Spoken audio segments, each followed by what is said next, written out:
নমস্কার বন্ধুরা, good morning. আজকে একটা নতুন ভিডিও নিয়ে আপনাদের সামনে আমি হাজির হয়েছি রিঙ্কিস কিচেন নিয়ে। আজকে আমি আপনাদের সামনে বানাবো ইলিশ মাছ। ইলিশ মাছগুলোকে ধুয়ে নিয়েছি, ধুয়ে রেখে দিয়েছি।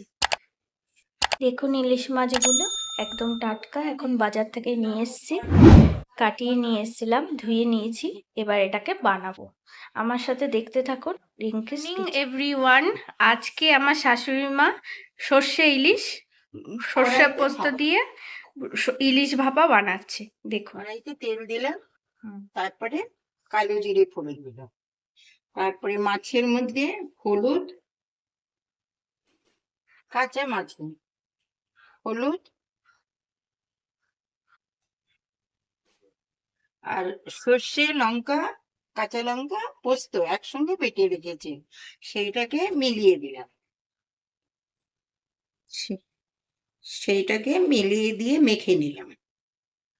সর্ষের তেল না, সর্ষের তেল, কড়াইতে সর্ষের তেলের মধ্যে কালো জিরে দিয়ে দিয়েছি। আর যখন তেলটা গরম হয়ে গেল, তখন কাঁচা মাছের মধ্যে, ইলিশ মাছে সর্ষে, পোস্ত, কাঁচা লঙ্কা বাটা দিয়ে, হলুদ দিয়ে, নুন দিয়ে মেখে নিলাম। মেখে ওই গরম তেলের মধ্যে দিয়ে দিলাম। তেলটা গরম হয়ে গেছে, এবার মাছগুলো ছেড়ে দেবে। হ্যাঁ, মাছগুলি ছেড়ে দিলাম।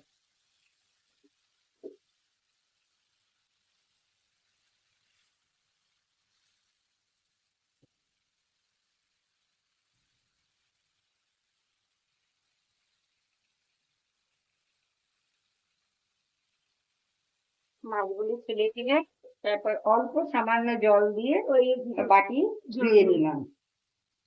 মশলা ধোয়া জলটা দিয়ে দেবেন।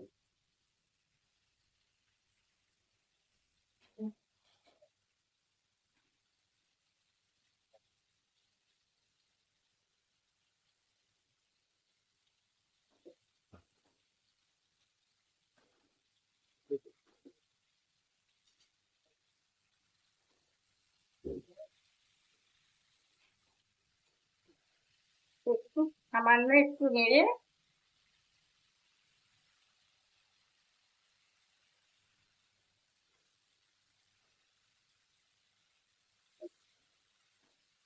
তারপরে কাঁচা মাছের মধ্যেই মশলা ধোয়া জল বাটিটা দিয়ে দেবো।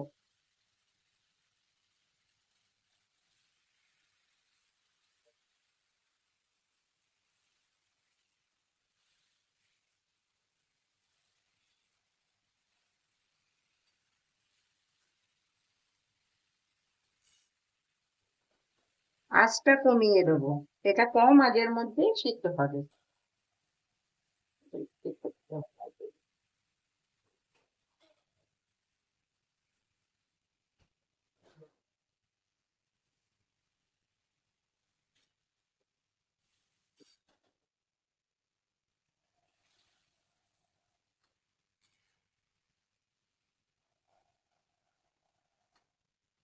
এইবার ঢেকে দেব।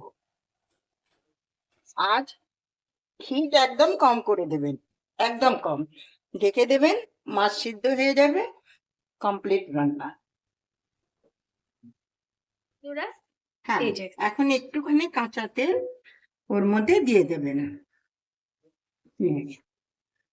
কাঁচা তেল একটুখানি দিয়ে তারপরে নামিয়ে রেখে দেবেন। হয়ে গেল। এই দেখুন এরকম হয়েছে দেখতে, বুঝছেন না? ঠিক আছে না? এই দেখুন বন্ধুরা, এরকম দেখতে হয়েছে নামানোর পরে। ঠিক আছে, আমার ভিডিওটা যদি ভালো লেগে থাকে আমাকে লাইক আর সাবস্ক্রাইব করবেন। আমার সাথে থাকার জন্য থ্যাংক ইউ।